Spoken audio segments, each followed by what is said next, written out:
इसलिए उपस्थिति कम, और बोले थे पूछेंगे आधा घंटा।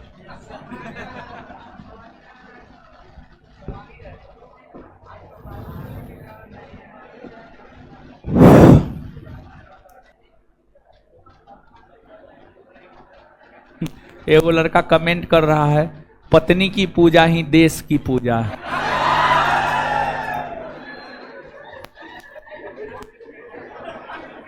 एगो लड़का कर रहा है, गुरुजी पार्वती जैसी दुल्हन नहीं मिली तो भी चलेगा, लेकिन कोई भी तो मिल जाए।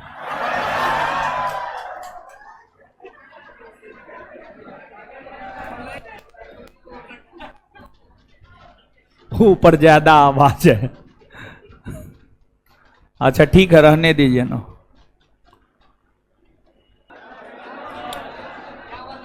कुछ नहीं, क्या पढ़ा रहे थे बताइए आप?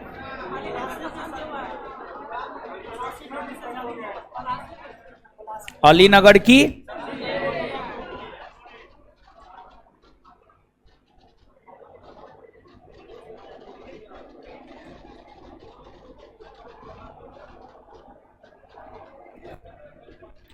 चलिए आ जाइए अब।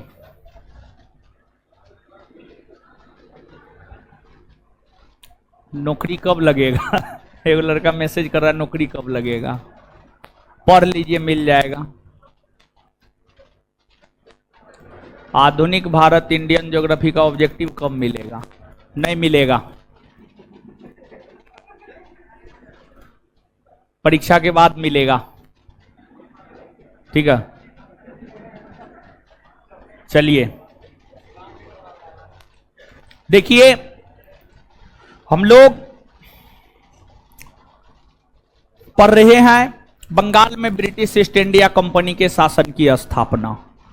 बंगाल में ब्रिटिश ईस्ट इंडिया कंपनी के शासन की स्थापना को हम लोग पढ़ रहे हैं। बंगाल में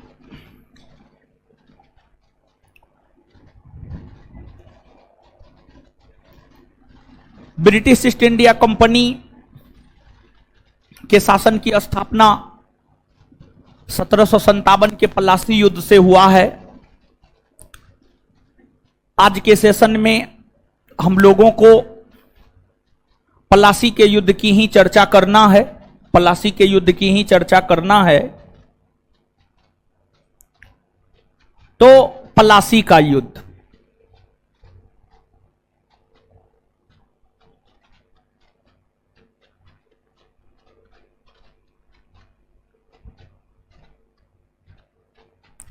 पलासी के युद्ध पढ़ाने से पहले एक दो प्रश्न हम आपसे पूछ रहे हैं।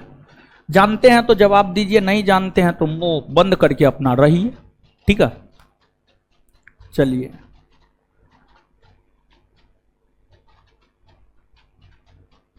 अलीनगर की संधि कब हुई? हाँ, 9 फरवरी 1700। कालकोठरी की घटना कब हुई? 20 जून 1756। 20 जून 1756। इसके बाद आगे बताइएगा, मुगल बादशाह द्वारा नियुक्त बंगाल का अंतिम सूबेदार कौन था? मुर्शिद कुली खां। किस बंगाल के नवाब ने मुगलों को कर देना बंद कर दिया? किसने? अली वर्दी खां। अली वर्दी खां का उत्तराधिकारी कौन बना था? कौन? सिराजुद्दौला। गिरिया का युद्ध कब हुआ? 1740 में। 1740 में। चलिए ठीक है, देखिए जो कालकोठरी की घटना है, जो घटना 20 जून 1756 को घटित हुई है, हुआ यह था कि बंगाल के नवाब सिराजुद्दौला 20 जून 1756 को बंगाल के नवाब सिराजुद्दौला 20 जून 1756 को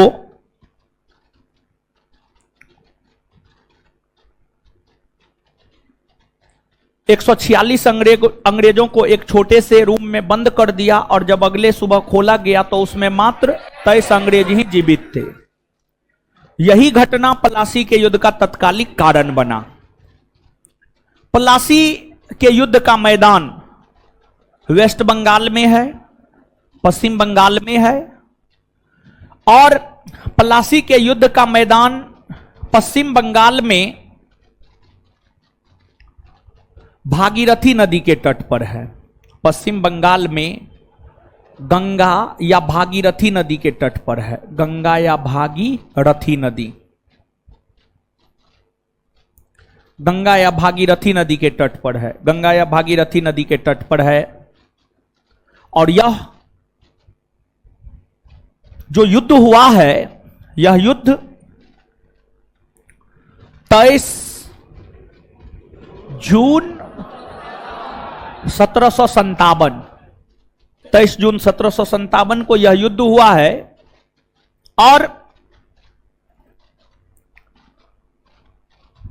इस युद्ध में एक तरफ बंगाल के नवाब सिराजुद्दौला की सेना थी,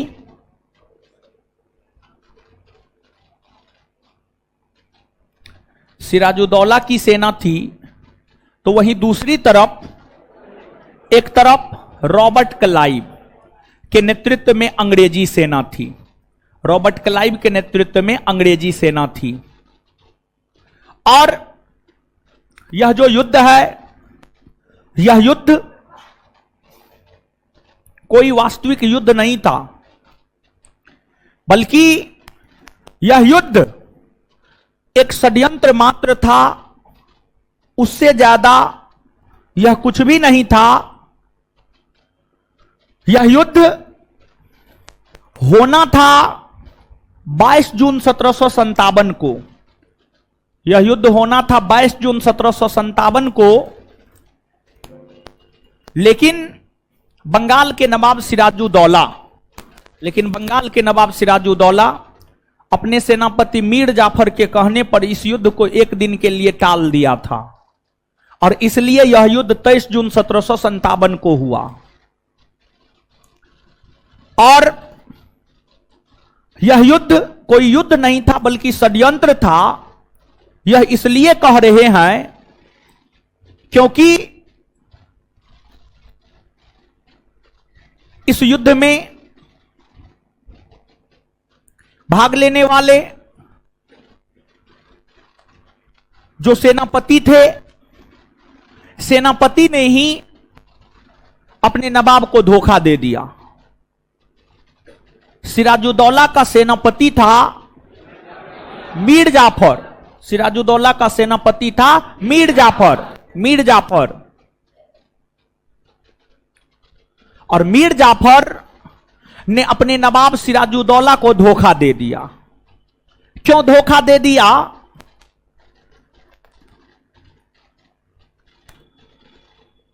मीर जाफर को रॉबर्ट क्लाइव ने यह सपना दिखाया कि अगर हम सब लोग मिलकर नवाब सिराजुद्दौला को गद्दी से हटा देते हैं, तो फिर जब बंगाल के नवाब का गद्दी खाली हो जाएगा, तो नवाब के गद्दी खाली करने के बाद या नवाब सिराजुद्दौला को गद्दी से हटाने के बाद जो अगला नवाब बनेगा वह मीर जाफर बनेगा। मीर जाफर को इस बात का लोभ दिया गया था। और मीर जाफर अगर क्लाइव को साथ नहीं देता तो वह जीवन भर सेनापति ही रह जाता। लेकिन मीर जाफर को पता था अगर हम साथ दे देंगे और अगर मिशन कामयाब रहा तो फिर हम बंगाल के नवाब बन जाएंगे। तो हर कोई आगे बढ़ने का सपना रखता है। हर कोई आप लोग जैसा नहीं होता है, होमवर्क के डर से भाग जाएंगे, क्लासें नहीं करेंगे।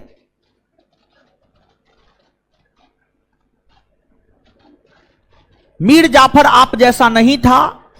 मीर जाफर बड़ी आगे की सोच रखने वाला था और मीर जाफर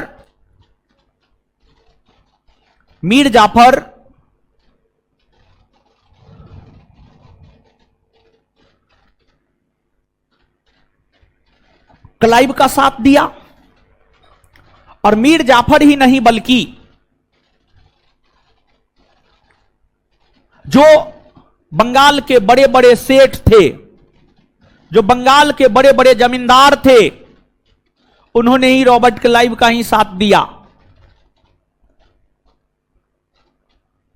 नवाब सिराजुद्दौला की अगर आप बात करेंगे, एकदम युवा था, स्ट्रेट फॉरवर्ड डिसीजन लेता था, बड़ी योग्य था, बहुत योग्य था नवाब सिराजुद्दौला।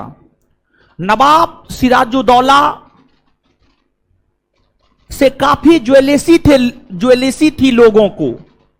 नवाब सिराजुद्दौला से उसकी मौसी घसीटी बेगम जलती थी, साकेत जंग जलता था, मीर जाफर जलता था। हर कोई नवाब सिराजुद्दौला को गद्दी से हटाने के फिराक में लगा हुआ था।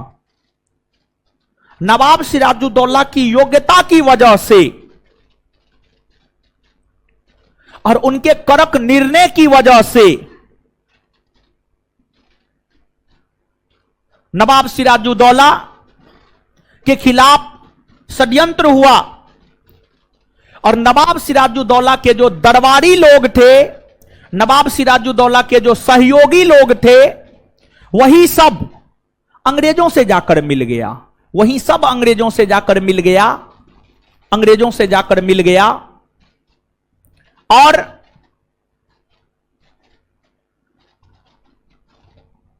फिर पलासी का जो युद्ध हुआ, यह युद्ध एक दिन भी नहीं चला, भर दिन भी नहीं चला, चंद घंटों में यह युद्ध समाप्त हो गया। क्योंकि नवाब सिराजुद्दौला का जो मुख्य सेनापति मीर जाफर था, वही अंग्रेजों के साथ मिला हुआ था।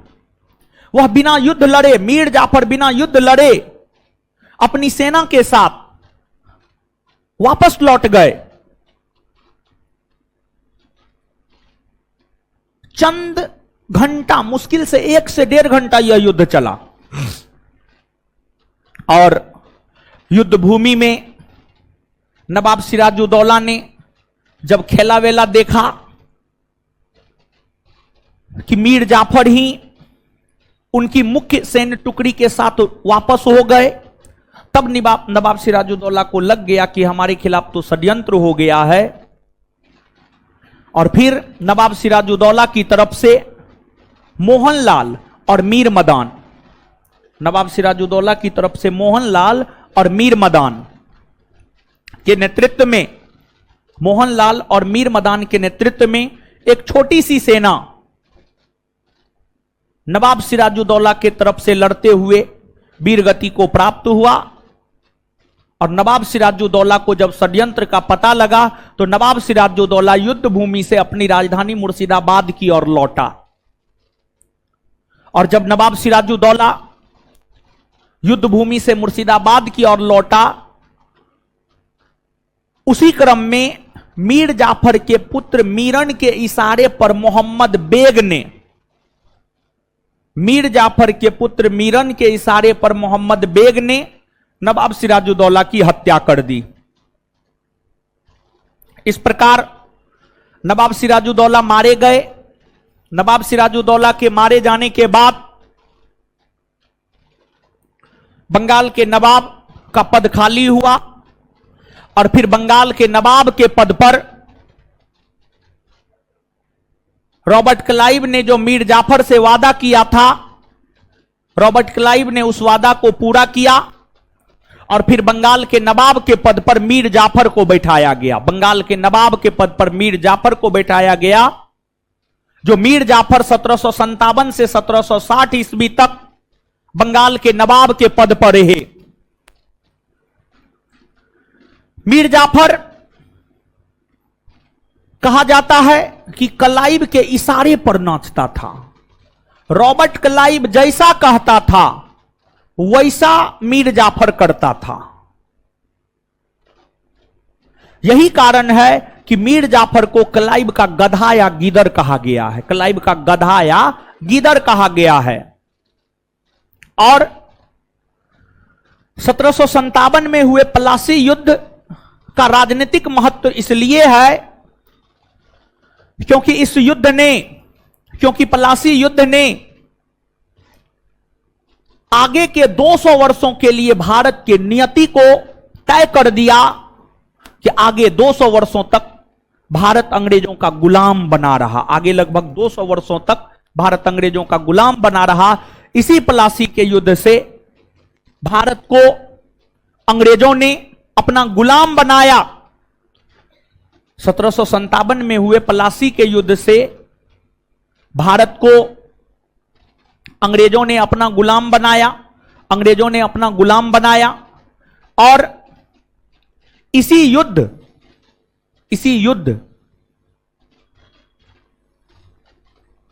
ने भारत में ब्रिटिश प्रभुसत्ता की स्थापना किया और यहीं से भारत की राष्ट्रीय राजनीति में अंग्रेजों का हस्तक्षेप होना शुरू हुआ, अंग्रेजों का हस्तक्षेप होना शुरू हुआ।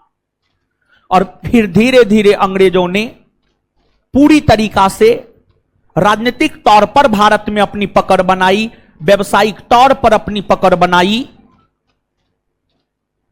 और फिर धीरे धीरे अंग्रेज भारत को अपने कब्जा में किया और पूरे भारत के ऊपर लगभग शासन करने का काम अंग्रेजों ने किया।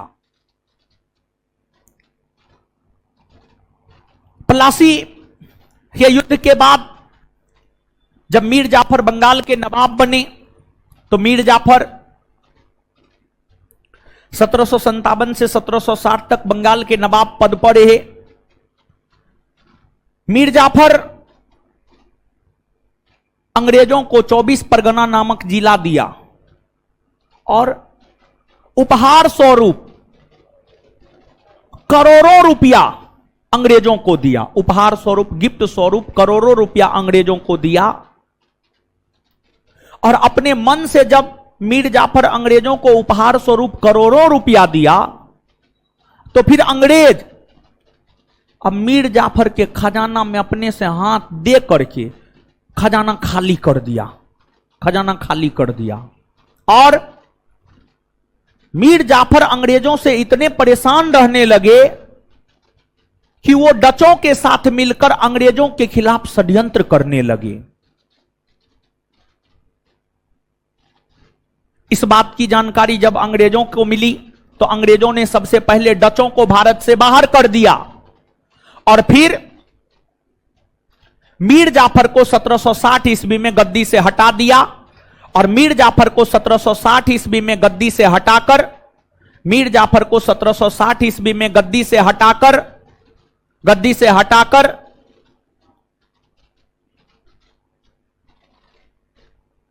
मीर जाफर के दामाद मीर कासिम को बंगाल का अगला नवाब बनाया। और फिर मीर कासिम 1760 ईस्वी में बंगाल के नवाब बने। और जब मीर कासिम बंगाल के नवाब बने तो इस घटना को वेंसीटाड 1760 के क्रांति की संज्ञा देता है। 1760 ईस्वी में जब मीर जाफर को हटाकर मीर कासिम को बंगाल का नवाब बनाया गया तो इस घटना को वेंसीटाड 1760 के क्रांति की संज्ञा देता है, 1760 के क्रांति की संज्ञा देता है। और मीर कासिम जब बंगाल के नवाब बने तो उन्होंने भी अंग्रेजों को उपहार दिया। लेकिन मीर कासिम मीर जाफर की तुलना में स्वाभिमानी था। मीर कासिम मीर जाफर के तुलना में स्वाभिमानी था। मीर कासिम भले ही अंग्रेजों के मदद से बंगाल के नवाब बने हो, लेकिन मीर कासिम इस विचार को रखने वालों में शामिल था कि अंग्रेजों को भारत से बाहर करना है, अंग्रेजों को भारत से बाहर करना है।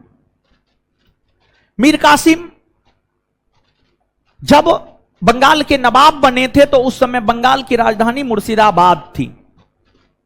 मीर कासिम को लगा कि मुर्शिदाबाद में अगर रहेंगे तो अंग्रेजों का हस्तक्षेप होगा और इसलिए उन्होंने अपनी राजधानी मुर्शिदाबाद से हटाकर मुंगेर को बनाया।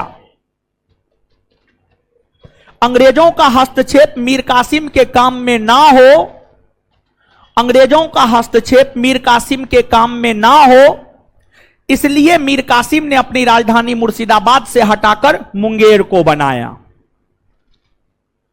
तो बंगाल की राजधानी परिवर्तन का जो क्रम है, ढाका, मुर्शिदाबाद, मुंगेर, ढाका से मुर्शिदाबाद मुर्शिद कुली खान ने, और मुर्शिदाबाद से मुंगेर मीर कासिम ने, मीर कासिम ने, मीर कासिम ने।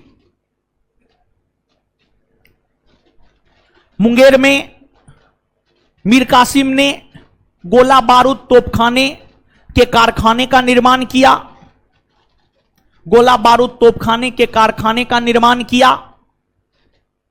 और मीर कासिम ने यह देखा कि अंग्रेजों को जो भारत में व्यापार करने के लिए लाइसेंस दिए गए हैं, उस लाइसेंस का अंग्रेज दुरुपयोग कर रहा है। अंग्रेजों के द्वारा जो लाइसेंस का दुरुपयोग किया जा रहा था, उसी को लेकर मीर कासिम ने सख्त रुख अपनाया, सख्त रुख अपनाया। और जब अंग्रेजों के द्वारा लाइसेंस के दुरुपयोग को लेकर के मीर कासिम ने सख्त रुख अपनाया, तो फिर अंग्रेजों को मीर कासिम खटकने लगा, और फिर मीर कासिम को गद्दी से हटा दिया गया और फिर से मीर जाफर को ही गद्दी पर बैठाया गया 1763 में। और 1763 से 1765 ईस्वी तक फिर से बंगाल के अगले नवाब रहे मीर जाफर, मीर जाफर। तो देखिए, गौर कीजिएगा आप यहां पर 1756 से 57 नवाब सिराजुद्दौला, 1757 से 1760 मीर जाफर, 1760 से 1763 मीर कासिम, और 1763 से 1765 फिर से मीर जाफर, मीर जाफर। और जब 1763 ईस्वी में मीर कासिम को गद्दी से अपदस्थ कर दिया गया, तो मीर कासिम जब 1763 ईस्वी में मीर कासिम को गद्दी से अपदस्थ कर दिया गया, तो मीर कासिम मुगल बादशाह शाह आलम द्वितीय से मिले, मीर कासिम अवध के नवाब शुजाउद्दौला से मिले, और मीर कासिम ने इन लोगों से मिलकर भारत की एक संयुक्त सेना का गठन किया। और मीर कासिम भारत की संयुक्त सेना का गठन करके अंग्रेजों को चुनौती दिया, और फिर भारत की संयुक्त सेना और अंग्रेजी ईस्ट इंडिया कंपनी के बीच 22 अक्टूबर 1764 को बिहार के बक्सर में गंगा नदी के तट पर युद्ध हुआ, जिस युद्ध को इतिहास में बक्सर का युद्ध कहा जाता है। तो जो आपको बक्सर का युद्ध है,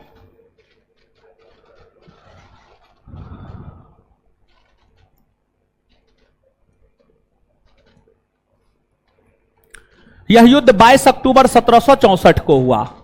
22-23 अक्टूबर 1764 को बक्सर का युद्ध हुआ। यह युद्ध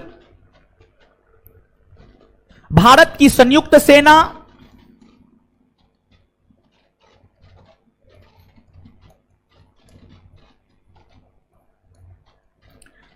सेना और अंग्रेजी कंपनी के सेना के बीच हुआ था।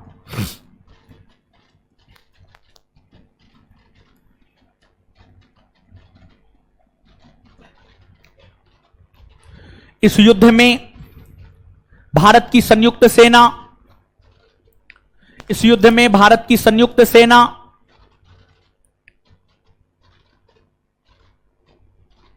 में शामिल बंगाल के अपदस्थ नवाब मीर कासिम, मुगल बादशाह शाह आलम द्वितीय और अवध के नवाब शुजाउ दौला। बंगाल के अपदस्थ नवाब मीर कासिम, अवध के नवाब शुजाउ दौला,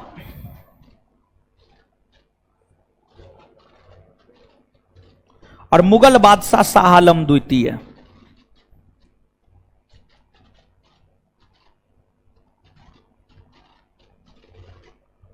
ये सब भारत की संयुक्त सेना में शामिल था और भारत की संयुक्त सेना का नेतृत्व अवध के नवाब शुजाउ दौला कर रहे थे। भारत की संयुक्त सेना का नेतृत्व अवध के नवाब शुजाउ दौला कर रहे थे। वहीं अंग्रेजी कंपनी की सेना का नेतृत्व हेक्टर मुंडो कर रहा था। हेक्टर मुंडो कर रहा था। और इस युद्ध के समय बंगाल के जो नवाब थे,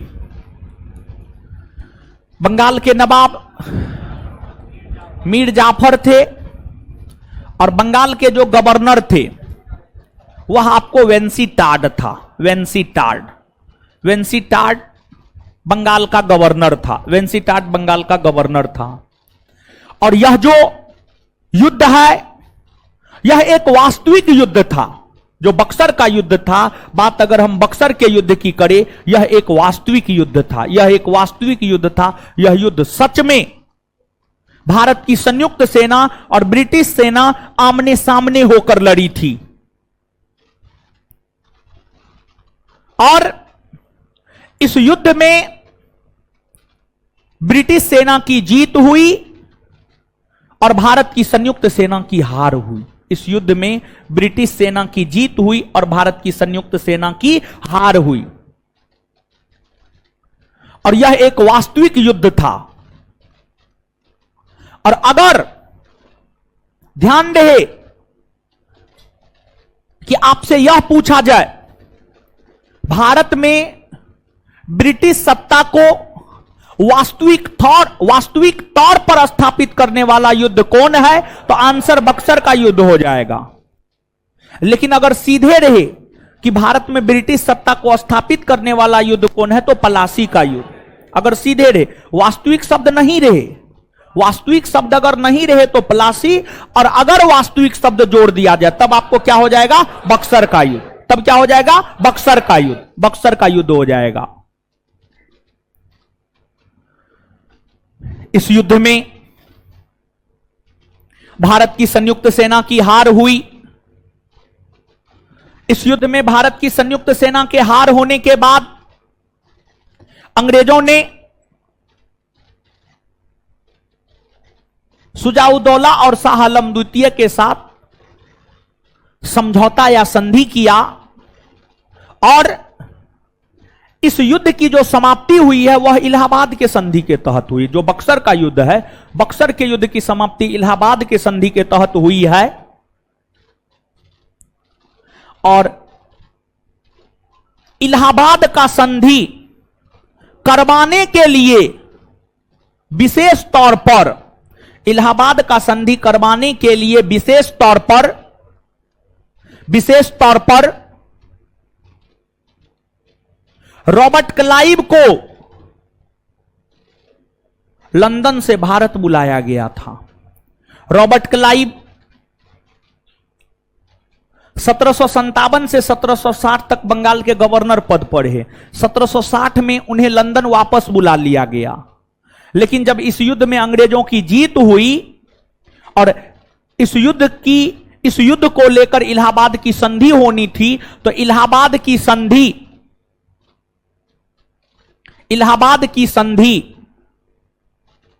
करवाने को लेकर 1765 ईस्वी में स्पेशली रॉबर्ट क्लाइव को लंदन से भारत भेजा गया।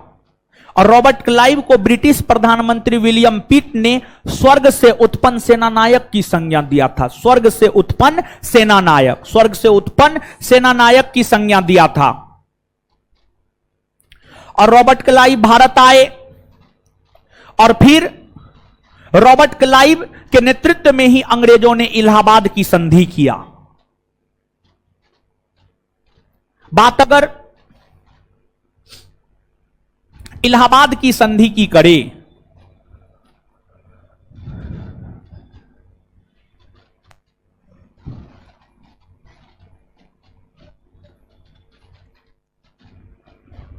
इलाहाबाद की दो संधि हुई है, जिसमें इलाहाबाद की प्रथम संधि 12 अगस्त 1765 और इलाहाबाद की दूसरी संधि 16 अगस्त 1765। इलाहाबाद की दूसरी संधि 16 अगस्त 1765। इलाहाबाद की प्रथम संधि जो 12 अगस्त 1765 को हुई है, यह संधि रॉबर्ट क्लाइव और मुगल बादशाह शाह आलम द्वितीय के बीच हुआ है। यह संधि रॉबर्ट क्लाइव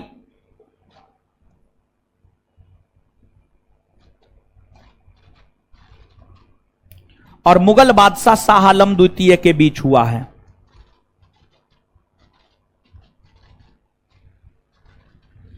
इस संधि के तहत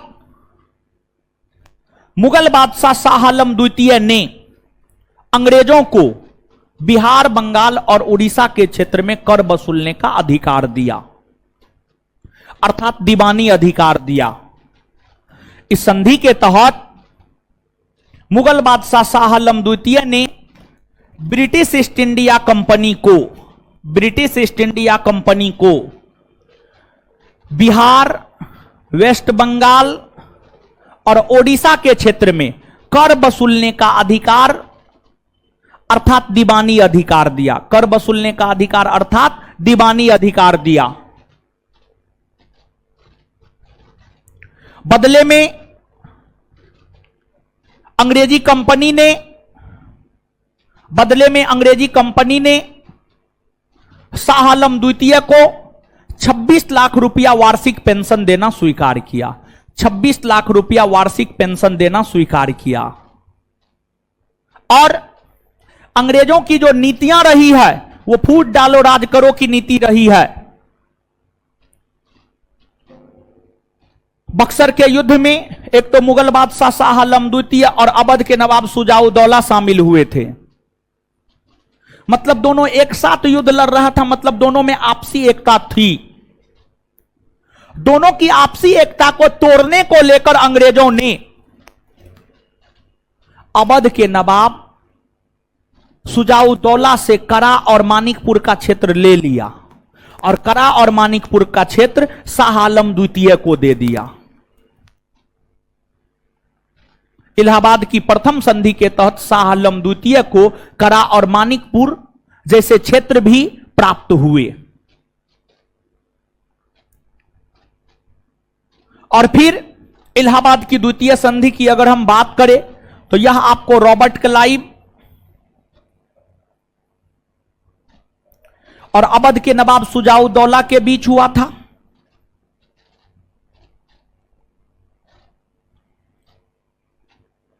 इस संधि के तहत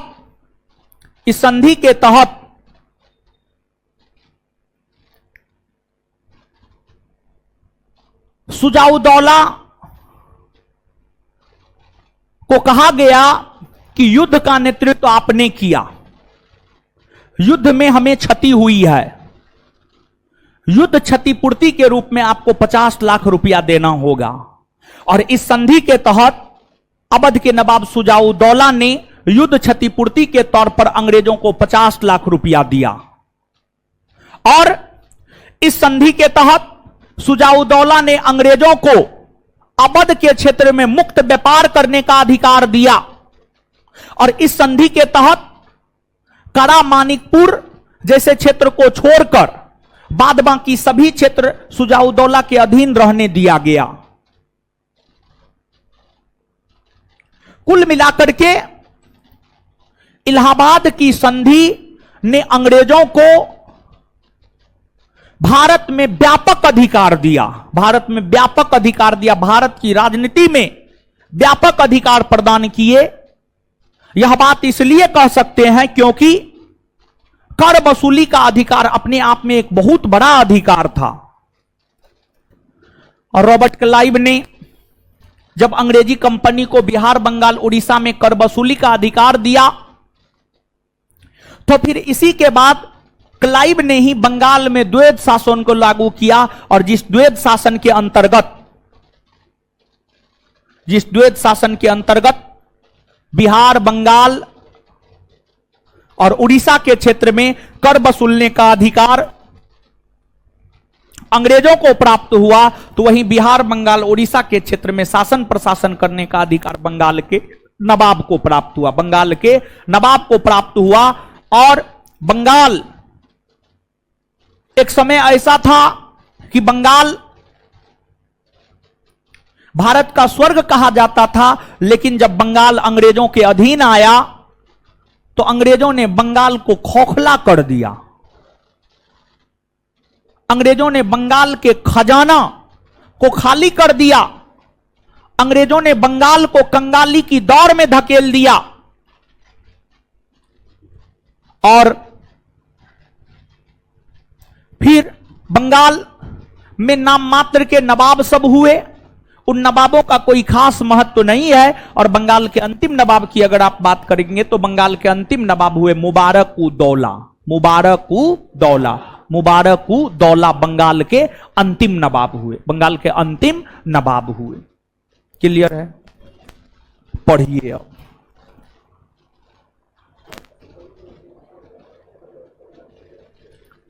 पढ़िए, पढ़ने बोले।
पढ़ लिए, लिखिए तो।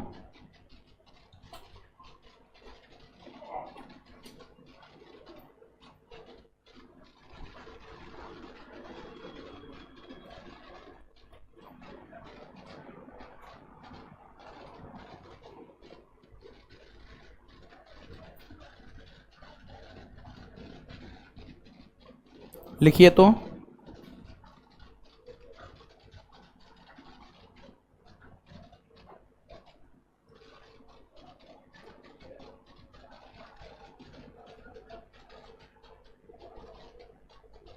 लिखिएगा। मुगल सम्राट द्वारा नियुक्त बंगाल का अंतिम गवर्नर मुर्शिद कुली खां था।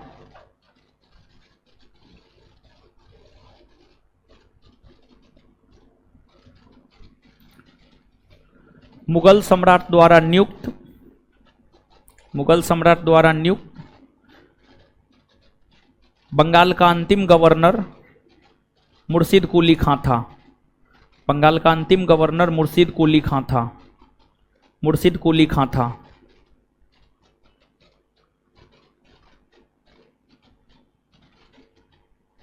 नेक्स्ट पॉइंट,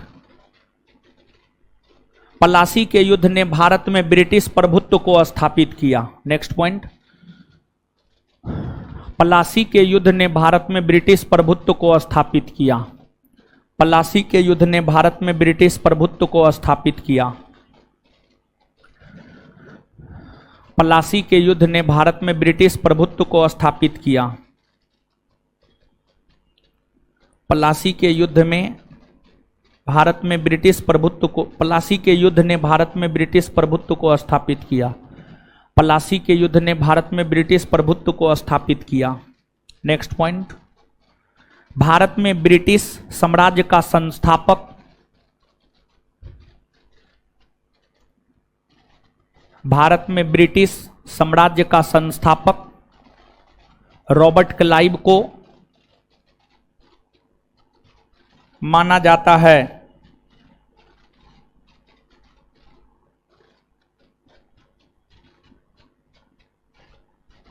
आगे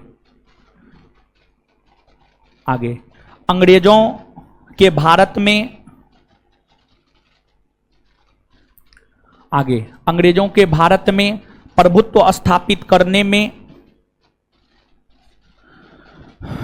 अंग्रेजों के भारत में प्रभुत्व स्थापित करने में, अंग्रेजों के भारत में प्रभुत्व स्थापित करने में सबसे निर्णायक युद्ध,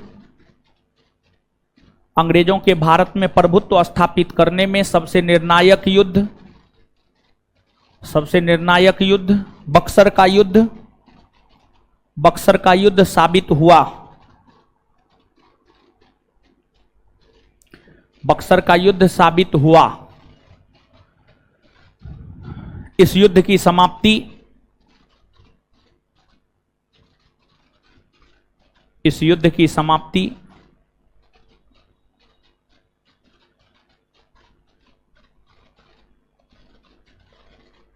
इस युद्ध की समाप्ति इलाहाबाद के संधि के तहत हुई है।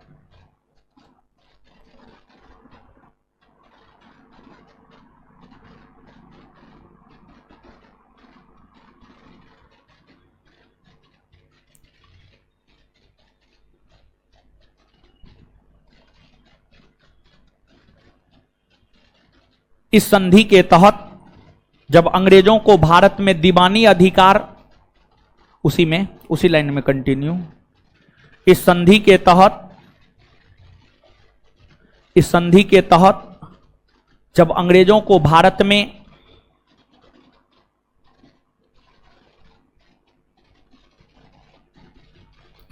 इस संधि के तहत जब अंग्रेजों को भारत में, इस संधि के तहत जब अंग्रेजों को भारत में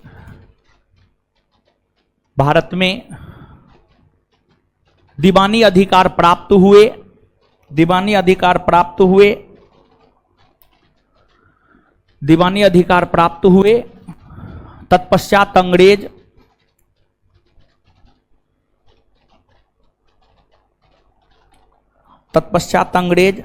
सर्वप्रथम, तत्पश्चात अंग्रेज सर्वप्रथम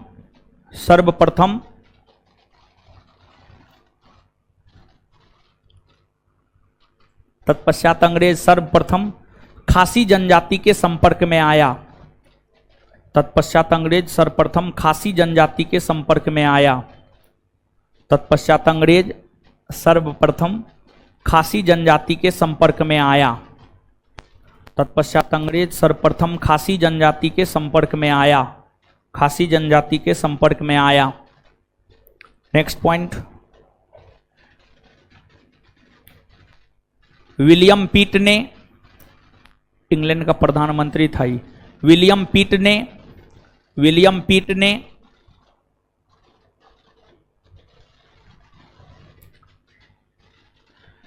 पिट ने विलियम पिट ने रॉबर्ट क्लाइव को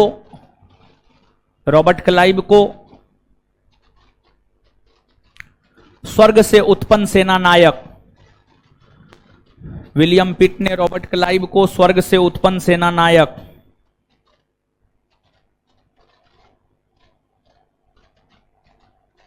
विलियम पिट ने रॉबर्ट क्लाइव को स्वर्ग से उत्पन्न सेनानायक,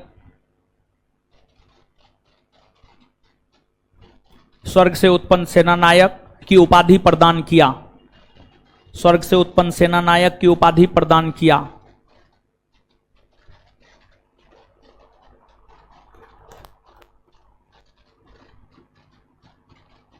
नेक्स्ट पॉइंट, मीर कासिम जब 1760 ईस्वी में, मीर कासिम जब 1760 ईस्वी में, मीर कासिम जब 1760 ईस्वी में बंगाल का नवाब बना,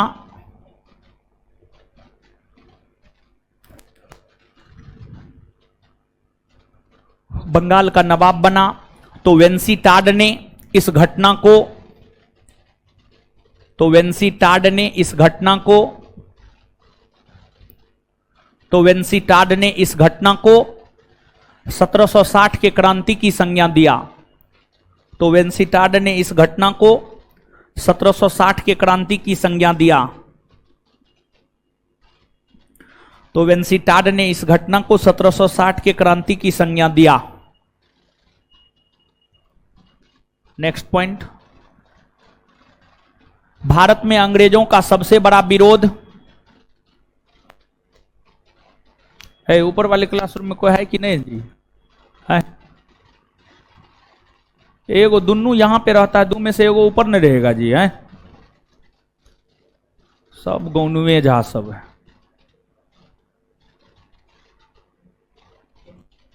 एक के बात को 72 बार कहलवाता है। क्या लिखे हैं? भारत में अंग्रेजों का सबसे ज्यादा विरोध, भारत में अंग्रेजों का सबसे ज्यादा विरोध मराठों ने, भारत में अंग्रेजों का सबसे ज्यादा विरोध मराठों ने,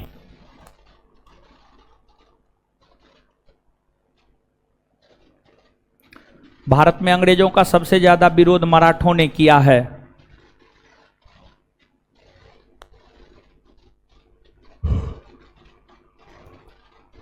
मराठों ने किया है।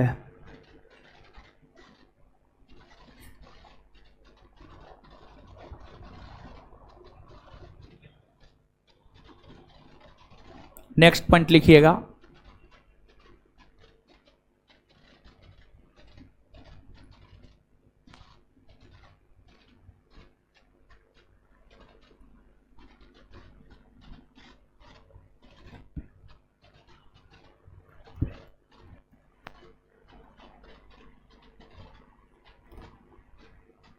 कलकत्ता के सुप्रीम कोर्ट के प्रथम मुख्य न्यायाधीश,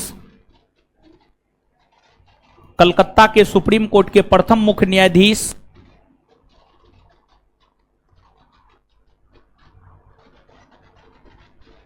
कलकत्ता के सुप्रीम कोर्ट के प्रथम मुख्य न्यायाधीश,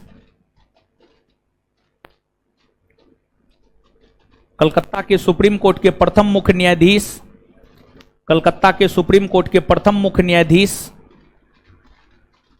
एलिजाह इम्पे ने, एलिजाह इम्पे ने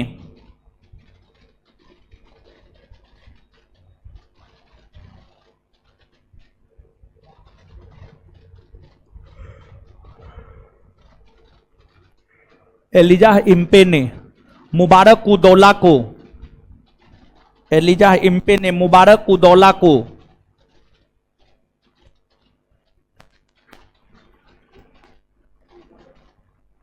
मुबारक उदौला को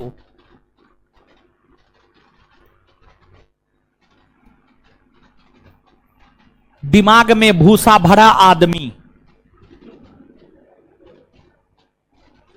मुबारक उदौला को दिमाग में भूसा भरा आदमी, हाँ जी लिखना है हमारा, मुबारक उदौला को दिमाग में भूसा भरा आदमी अर्थात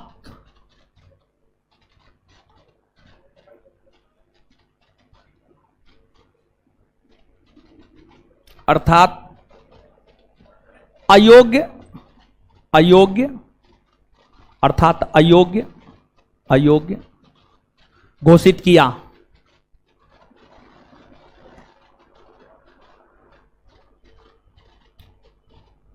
हमारा स्टाफ सब है, समझे, स्टाफ सब जो है सबके दिमाग में भूसा भरल है,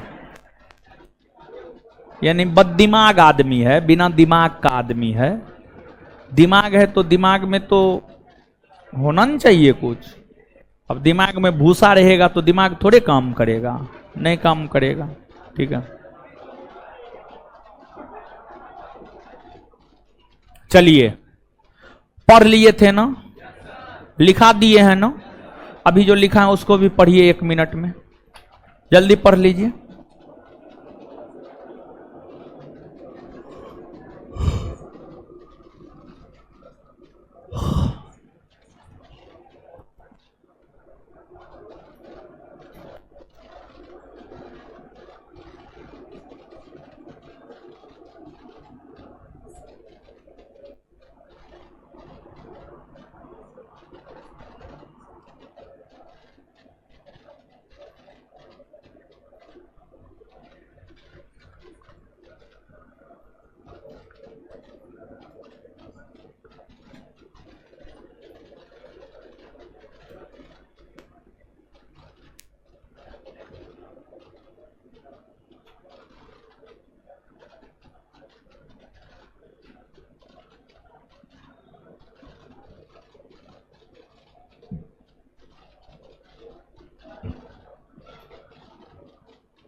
पढ़ लिए, चलिए आइए याद करते हैं।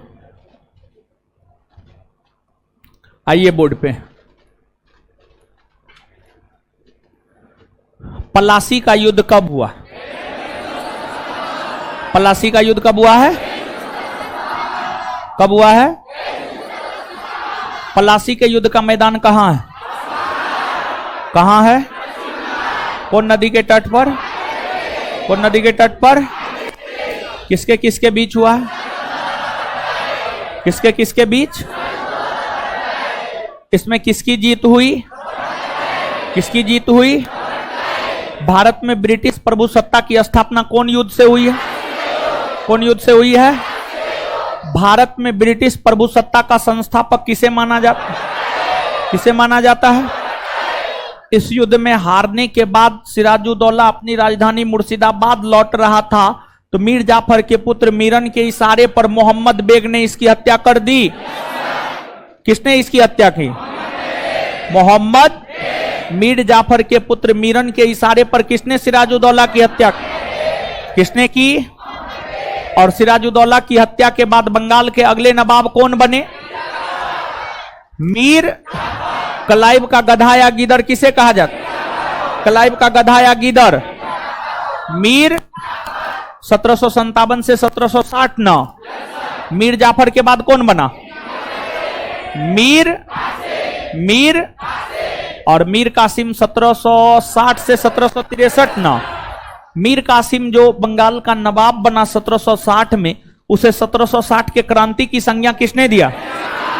1760 के क्रांति की संज्ञा बंगाल के किस नवाब ने अपनी राजधानी मुर्शिदाबाद से मुंगेर को बनाया? मुर्शिदाबाद से मुंगेर। मुर्शिदाबाद से मुंगेर। बक्सर का युद्ध कब हुआ है? बक्सर के युद्ध का तत्कालिक कारण है लाइसेंस का दुरुपयोग। लाइसेंस का दुरुपयोग नीचे से लिखिएगा। बक्सर के युद्ध का तत्कालिक कारण अंग्रेजों द्वारा किए जाने वाले लाइसेंस का दुरुपयोग है। बक्सर के युद्ध का तत्कालिक कारण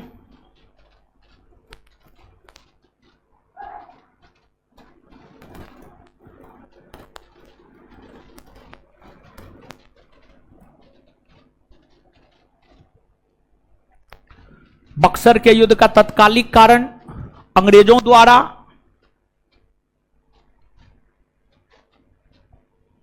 बक्सर के युद्ध का तत्कालिक कारण अंग्रेजों द्वारा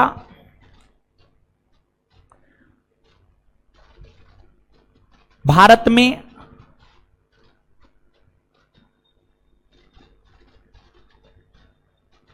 में किए जा रहे लाइसेंस के दुरुपयोग की घटना है। किए जा रहे लाइसेंस के दुरुपयोग की घटना है। किए जा रहे लाइसेंस के दुरुपयोग की घटना है। किए जा रहे लाइसेंस के दुरुपयोग की घटना है।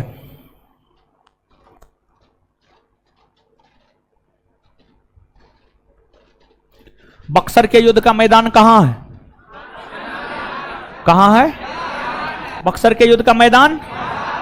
बक्सर का युद्ध कब हुआ है जी? कब हुआ है? किसके किसके बीच?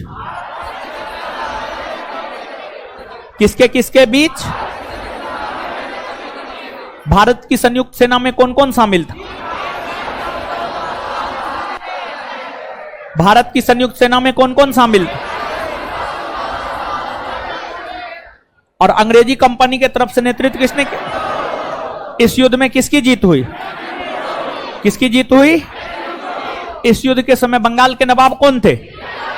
बंगाल के नवाब, बंगाल के गवर्नर, बंगाल के गवर्नर। बक्सर के युद्ध की समाप्ति कौन संधि के तहत हुई?